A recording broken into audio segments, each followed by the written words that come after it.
On 28 March, monarchy supporters who had received permission for a peaceful program in Tinkune in Kathmandu were involved not only in vandalism and arson but also in an incident that resulted in the death of a journalist. As the protesters caused destruction and looted private homes, arrests of those involved are ongoing. Among those arrested are leaders from Rashtriya Prajatantra Party (RPP), including Ravindra Mishra and Dhawal Rana, totaling 41 individuals in police custody as of March 31st. However, the most sought-after figure remains Durga Prasai, the main instigator of the violence. Prasai, who attempted to run over security personnel with a vehicle, was initially detained by the police but managed to escape. The question of how this happened requires some background and a review of 2 videos. By noon on Friday, the number of participants in the event was increasing. Protesters attempting to break through the security cordon and move towards the Parliament building in Baneshore were being blocked by security personnel. The police had repeatedly urged the protesters to hold their program at designated location, but when the formal event was about to begin around 2 p.m.,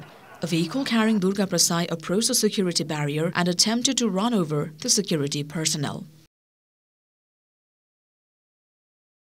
The vehicle stopped at Tinkune bridge, and it was there that the police took Prasai into custody at 2 minutes past 2 p.m. The police visibly apprehended him, holding him by the arm. Following this, the protesters began breaking through the security barrier and the situation escalated, leading to the use of force by the police. The question that lingers is how did Durga Prasai manage to escape from police custody? During the operation, a team from Nepal Police and Armed Police Force under the command of the SP was deployed in Tinkune area. Security activities were being monitored by a command post, including the Chief District Officer. Those who had been monitoring Prasai's actions had ordered the use of tear gas and aerial firing, but no orders were given to detain Prasai. Was there someone else who ordered his release? It's a key issue for investigation. Although Prasai was under police control, he managed to escape, raising suspicions. Officers later claimed that the escape occurred due to some external pressure or order, but the Ministry of Home Affairs is reviewing the matter. The following day, on Saturday, Home Minister Ramesh claimed that Prasai would be captured, but despite the efforts of the police,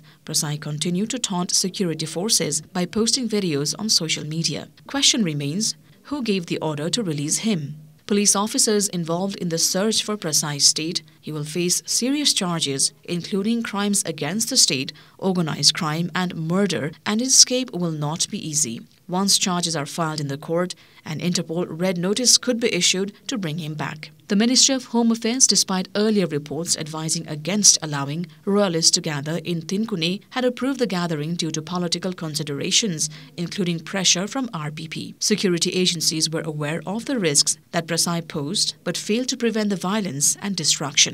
The ministry's analysis of the situation is being reviewed, as it seems they were unable to predict the full extent of the violence that unfolded.